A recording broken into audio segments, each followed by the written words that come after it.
Bismillahirrahmanirrahim. Assalamualaikum warahmatullahi wabarakatuh. Perkenalkan, nama saya Arya Dika Subagja, NPM 1920-259, kelas A, Kesejahteraan Sosial 2019. Saya Gita Syarmenita Agustina Kurniadi dengan NPM 1920-274 dari kelas A.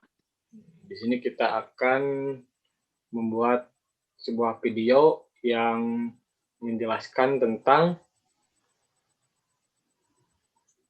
apa kita?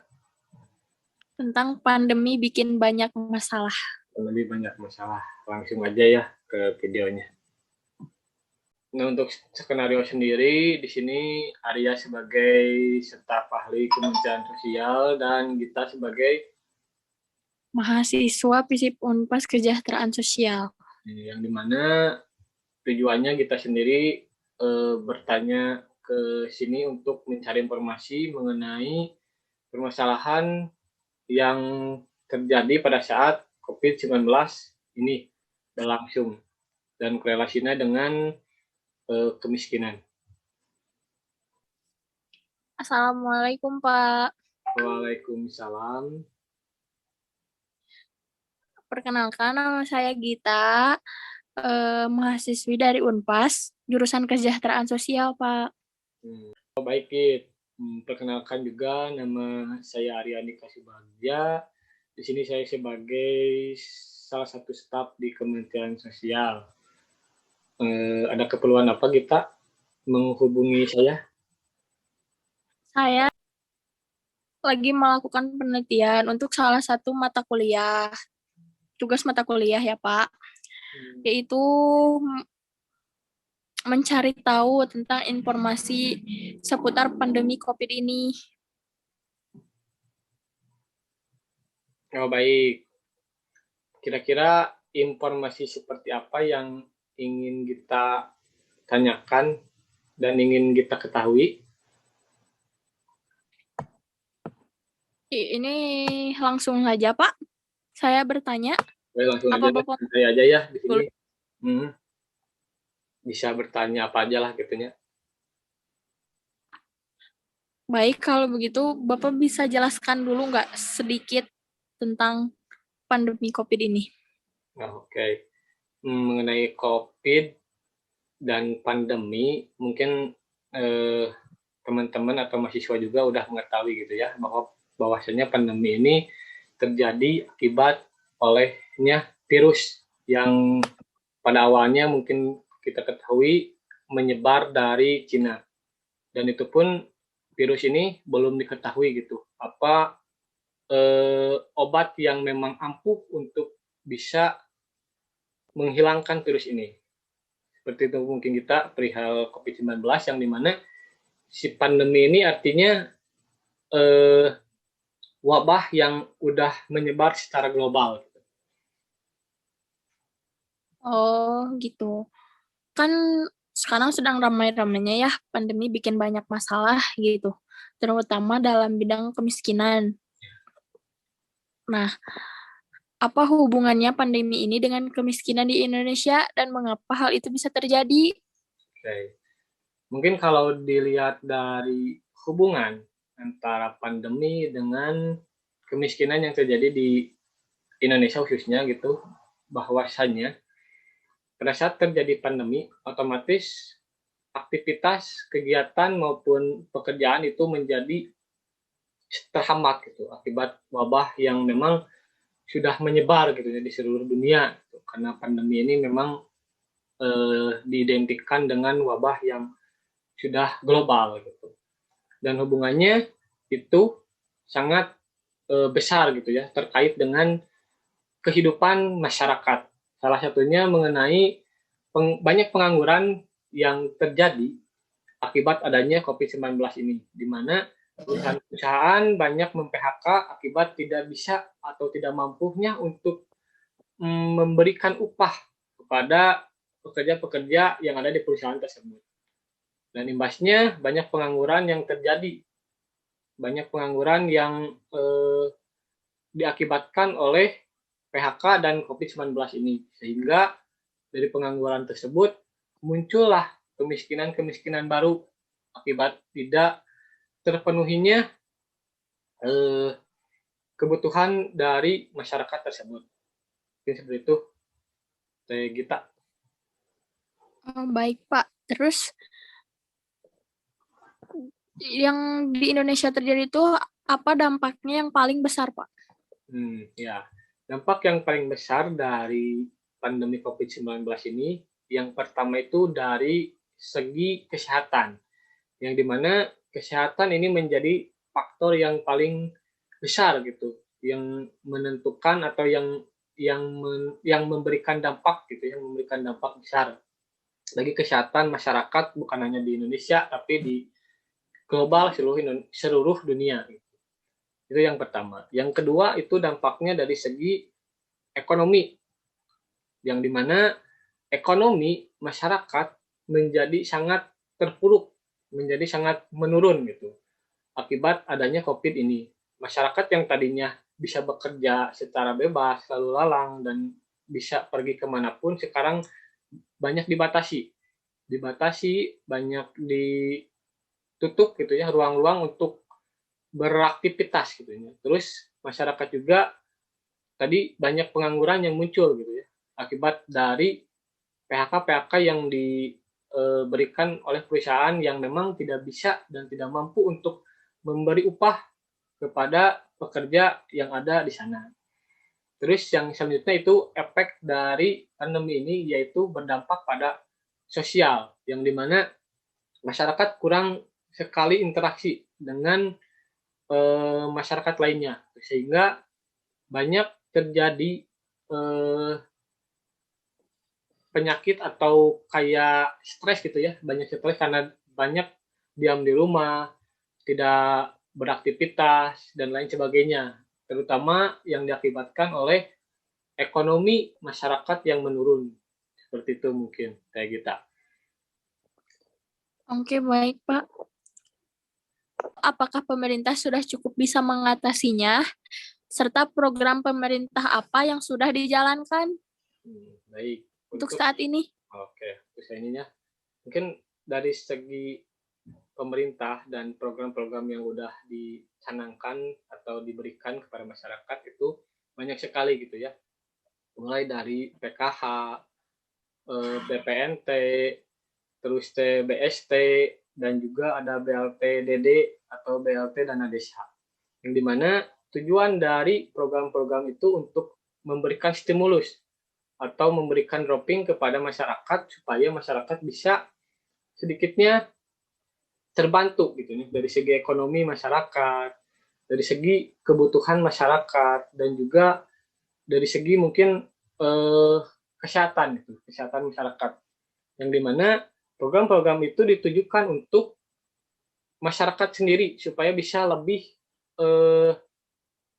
memberdayakan lagi gitu ya. Dari uang tersebut mungkin masyarakat bisa dibelikan kayak makanan, obat-obatan, dan lain sebagainya. Sehingga sedikitnya masyarakat bisa terbantu gitu ya, oleh adanya program-program tersebut. Meskipun pada kenyataannya tidak bisa dielakkan lagi gitu ya. Banyak sekali program-program tersebut yang memang banyak terjadi kendala gitu ya. Banyak terjadi kendala mulai dari salah sasaran, terus mulai dari terjadinya korupsi oleh pihak-pihak atau oknum-oknum yang memang kurang bertanggung jawab gitu dari amanah yang telah diberikan oleh pemerintah gitu. Terus banyak sekali permasalahan-permasalahan yang memang ditimbulkan dari program tersebut. Seperti mungkin masyarakat yang memang ada gitu ya, ada saja masyarakat yang udah diberikan dana bantuan, tapi uang itu tuh bukan dibelikan atau di digunakan untuk kebutuhan-kebutuhan yang memang kebutuhan sangat penting gitu, seperti makanan, obat-obatan, dan lain sebagainya. Dan kenyataannya gitu ya, di lapangan uang bantuan yang diberikan oleh pemerintah itu banyak digunakan untuk berfoya-foya, bersenang-senang, main-main, dan lain sebagainya, yang memang bukan jadi harapan oleh pemerintah sendiri. Mungkin itu Teh Gita. Iya, Pak. Lalu terakhir, solusi apa yang pemerintah lakukan untuk kedepannya, Pak? Oke, mungkin berbicara mengenai solusi ya yang diberikan pemerintah. Yang pertama mungkin solusinya pemerintah bakal akan mengevaluasi gitu ya, akan mengevaluasi program-program apa saja yang telah pemerintah berikan kepada masyarakat gitu ya. Dan dari program-program tersebut permasalahan-permasalahan yang memang ada dari program tersebut kita evaluasi gitu ya, kita perbaiki lagi mana saja yang memang program ini bisa kita lanjutkan dan mana saja program ini yang tidak bisa kita lanjutkan atau kita ganti dengan program lain yang memang sesuai dengan kebutuhan, sesuai dengan kebutuhan dari masyarakat sendiri. Gitu.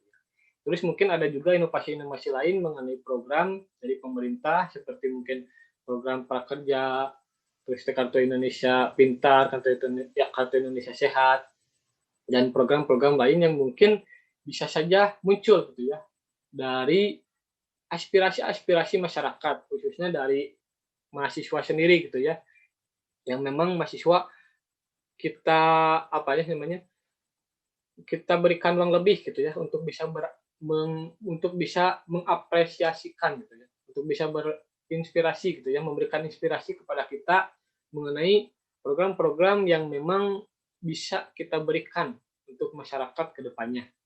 Mungkin itu Teh Gita mengenai solusi. Baik, Pak. Terima kasih. Baik, sama. Boleh saya minta saran dari Bapaknya? Saran Bapak untuk pemerintah apa Oke, baik. yang belum sempurna untuk menangani kasus ini?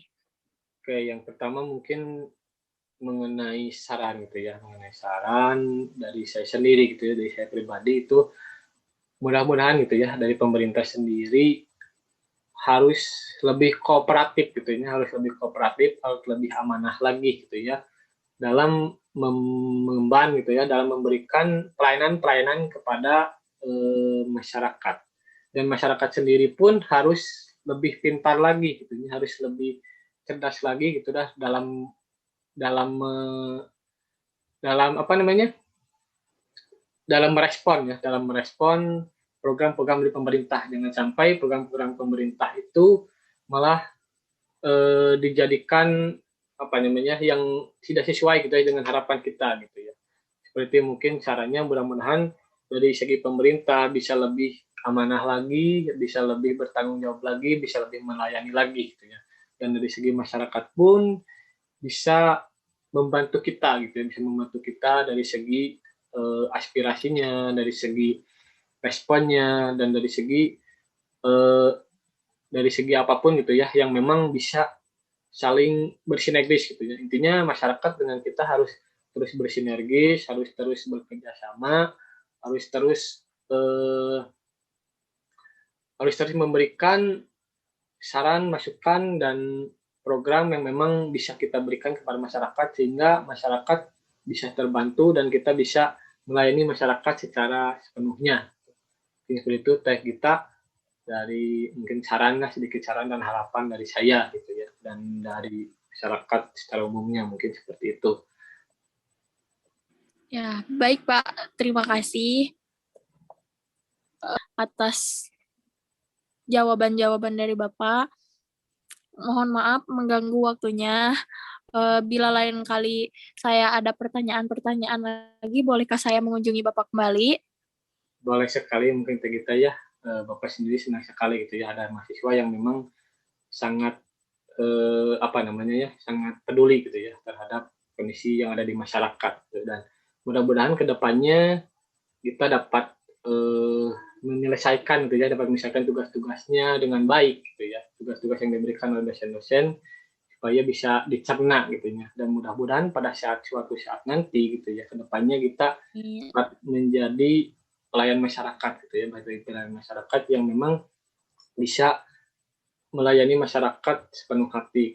Seperti itu mungkin Tegita, saya ucapkan juga terima kasih banyak karena sudah mau berbincang-bincang dengan saya gitu ya. Perihal permasalahan-permasalahan yang ada di masyarakat, karena kita tahu bahwa mahasiswa sendiri gitu ya menjadi harapan gitu, harapan besar bagi kita supaya bisa menjadi generasi penerus yang memang bisa menjadi agen of change yang bisa merubah Indonesia ke arah yang lebih baik lagi. Mungkin seperti itu, Teh Gita. Oke Pak, baik. Terima kasih. Saya izin pamit pulang dulu ya Pak. Baik, boleh. Hati-hati di Terima jalan. kasih. Ya, sama-sama. Assalamualaikum. Waalaikumsalam.